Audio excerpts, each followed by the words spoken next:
Hi, it's Fias Taro. Hello, subscribers. So, again, only for the subscribers ng FB page. Itong reading na po ito, no? So, if ever na gusto mong masali sa sa ating reading, every Saturday po yon, no? Every Saturday to. And yeah, you have to subscribe lang po, no? Sa akin pong FB page. Okay? So, yes. May monthly po, no? Monthly, like, ata 55 pesos. I think. Yeah. So, malaki pa yung load mo every day. Oo, monthly, 55 ata pagkakatanda ko. Okay, so makakuha kayo ng private, parang private reading mo, no? So, weekly. Yan. So, gagamit tayo ng tarot dito na ginagamit ko lamang po pagdating sa aking mga private clients. Okay, mga private read. Opo. So, kung nakapagpa-private reading ka na, so, I think nakikita mo to. Itong ating tarot card na to. So, this is for the month of May. So, ano bang meron? Okay. Anong susurpresa sa'yo? O mga subscribers. Tingnan natin. Gagamit tayo nito. Okay? Because I need this. Pagdating sa iba pang energies. Okay? So, let's see. Unahin natin. Again, don't forget to like, share, and subscribe po, ha? Okay. So, again, kung may tanong sa private reading and sa ating mga charms, yeah, just message me po, no? Para malaman kung legit ang page. Dapat po may check sa tabi po ng pangalan ko. Okay? So, subscribers, anong meron? Month of May. Anong papasok? Tingnan natin. Ka-clarify natin kapag meron akong nakikitang kailangan i-clarify. Okay, May. Selling. Let's see what else. Iba sa inyo, pwedeng may mga ibebenta kung sakali by the month of May. Or maybe there's something significant pagdating dyan sa mga pagbebenta-benta nyo. Interview. Okay, what else? Subscribers. Follow up. By May po ito, ha? May energy. So, pwede yan. May mga may chance na, yeah, makikita mo, makukuha mo. Business. Uy. Ang ganda. Ano pa? Online selling. Ay, oo, maatikabo, no? Oo, ang selling sa buwan ng May. Ha? Umaatikabo. O, diba? Umaatikabo talaga. So, tingnan natin. Last. Para sa buwan ng Mayo. Sa inyo, mga subscribers. Oo.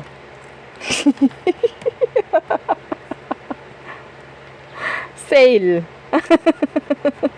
Meron pa ditong work abroad. Oo, sa ilalim. Shopping. May pera. Tingin ko, may pera ang mga subscribers. Ang mga nakasubscribe, ha. Oo, hindi naman kayo tawag dyan. Sabihin nating lalabas tong selling na yan. Online selling, may sale pa. Siguro, mataas ang sales sa month of May. If you're into sales, selling, yeah. Sabihin natin makakakota ka sa buwan ng Mayo, kung sakali man. Okay? Kung pwede sa'yo yung word na makakakota. Claim mo na agad. Huwag ka nang magkaroon ng doubt. Private read. It's like private read pagdating po sa subscribers. Ha? Okay, if you're a subscriber na. Okay, pwede sa'yo to. Itong energy na to. Okay? So, check ko lang tong interview. Oo. Anong meron dyan sa interview? Yeah, this could be, sabihin nating literal na i-interviewin. Okay, pwedeng sa trabaho. Anong meron dyan sa interview? Six of Swords. Uy, pwede to sa abroad talaga. Iba sa inyo. Pwedeng makakuha ng energy to work abroad. Okay, opportunity to work abroad by May.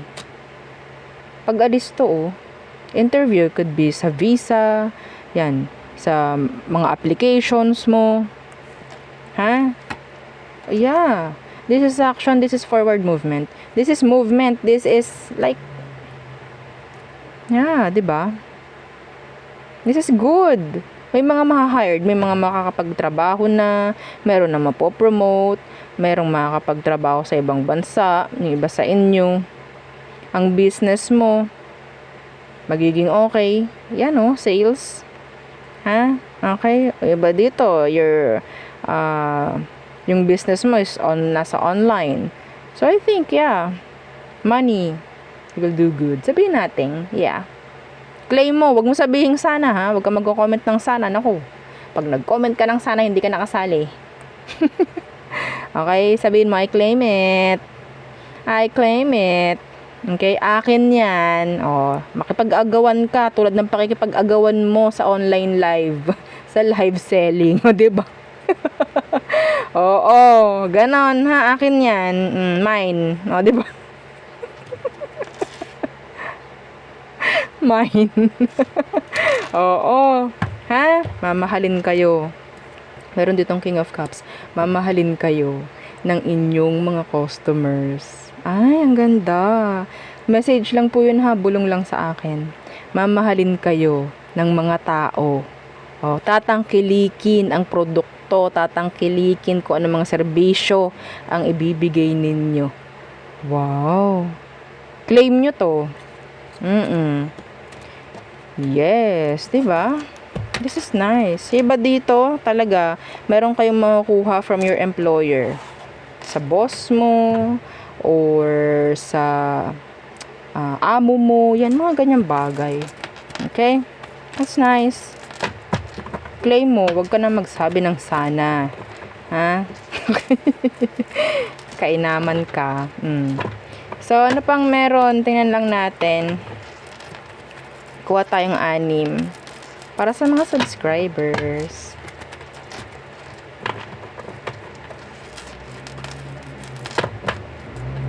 Yes. Okay. Let's see. For our subscribers, kuha tayong 6. Lahat nakabaliktad munang ganyan. Hindi ko muna bubuklatin. Buklatin natin mamaya pag okay na. So there, 6. The bottom of the deck, the King of Swords. That's telling energies of sabihin natin truth, transparency, loyalty. Yeah, something like that. So what's your first card? Let's see. 7 of Wands in the reverse. Malilesen ang blockages. May ma-accept, may ma-approve. May papayag. Okay? Sa buwan ng Mayo. Kung ano man yan, di ko alam. Okay? So, 2 of Wands. This could be something na pwedeng hindi ka napayagan before nga. Pwedeng na-delay. Okay? Pwedeng na-delay nitong mga nakaraan kung ano man to. Iba sa inyo, meron na ditong nakikita kong pagpili. Decisions. Okay? May mga ganyan. The Sun in reversed. Yeah. Be careful, iba sa inyo. This is like, parang sobrang bilis na pagdedesisyon. Okay? Hindi na pag-isipan. Kapag may ganyan po, like sabihin nating biglaan. Sabihin natin parang, isipin nyo muna maigi. No, like, okay, parang gusto ko nito eh. Parang ganyan. Pero hindi mo pa napag-isipan. Tandaan mo tong reading na to. Ha? Tandaan mo tong reading na to. Kailangan mong pag-isipan mabuti kung ano man ang gagawin mong desisyon. Okay? Bago ka magpakawala. Diba? Oo, bago ka gumawa ng desisyon, magpakawala ng kung ano man, salita man yan, pera man yan. Okay? Knight of Cups. May mag-unblock sa'yo na water sign. Cancer, Scorpio, Pisces. Or could be a fire sign. Aries, Leo, Sag. Okay? May mag-unblock. Meron din dito ako nakikita na para siyang magiging hot and cold pagdating sa'yo. Could be younger. Yeah, the person could be younger. Eight of Coins. Decisions pagdating po sa workplace. Yeah. There could be an offer. There's two, I think, coming in, if ever, pagdating sa work. So, magdidesisyon ka anong pipiliin mo. Okay? Six of Wands. May mga inggit sa'yo. May mga maiinggit, may mga magagalit sa mga mangyayari sa inyong success, victory, or kung anumang maganda na deserve mo naman dahil pinagpaguran at pinaghirapan mo.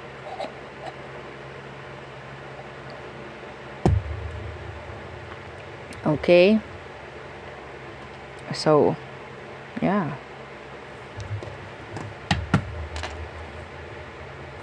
If you have to cut off situations, people, do it. Huwag ka nang mag-alinlangan. Okay? May napepending ditong promotion sa iba sa inyo. So, let's see. What else? Isa pang spread. Isa pang spread for our subscribers.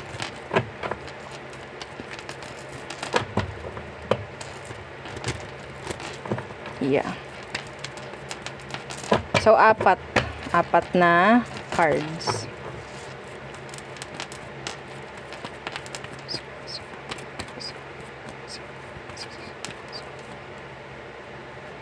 Okay. 2, 3, 4. You have a stalker.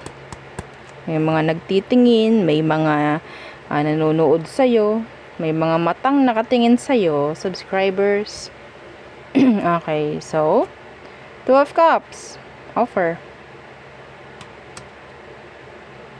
This is pagkakamabutihan. Yan, may mga ganyang energy, pagkakamabutihan. May energy rin dito ng offer nga. Okay, let's see. Uy! Four of Wands. Some of you, may chance na makita mo na yung somebody na pwedeng masasabi nating may potential pagdating sa relationship. Okay, in general, pwedeng patungkol ito sa offer na nakikitaan natin ng long term, longevity, mga ganyan pong bagay. May OOO, may papasok sa isang relasyon. Okay, may tatanggap ng isang offer. Ngayong May. May po ito, May. Okay? This is good, ha? This could be sabihin natin some of you, this could be a kasal. Yeah, energy. Energy, subscribers, nasa inyo yung energy ng kasal. Yeah. World in reversed. Are you ready? Yung iba sa inyo, parang hindi pa. Still stuck sa isang unfinished business.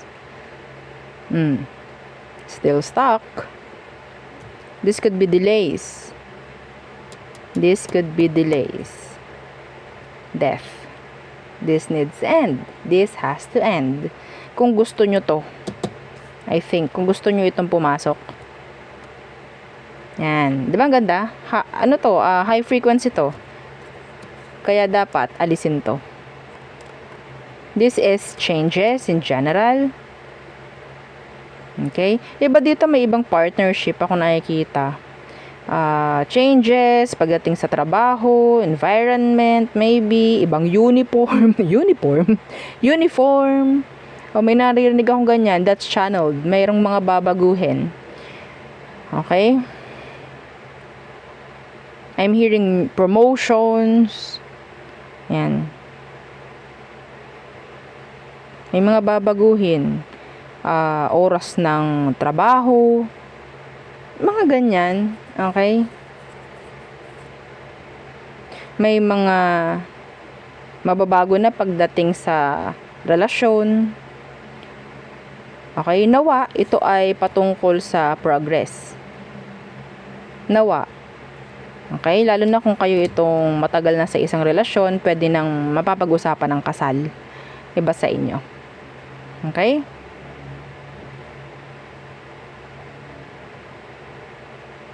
may matatapos na routine, may matatapos na cycle sa buwan ng Mayo. I-welcome nyo lang.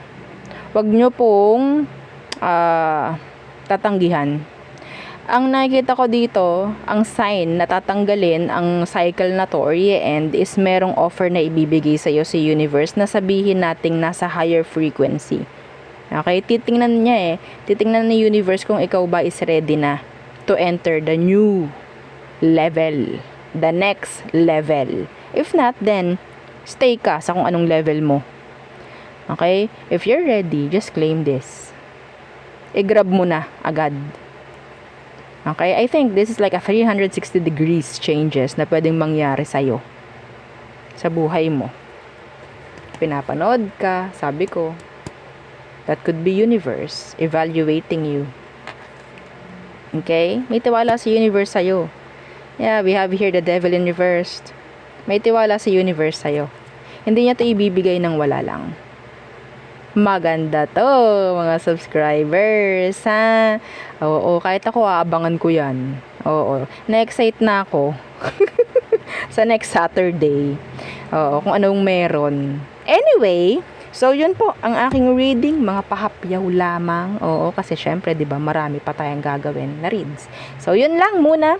Again, thank you. Goodbye.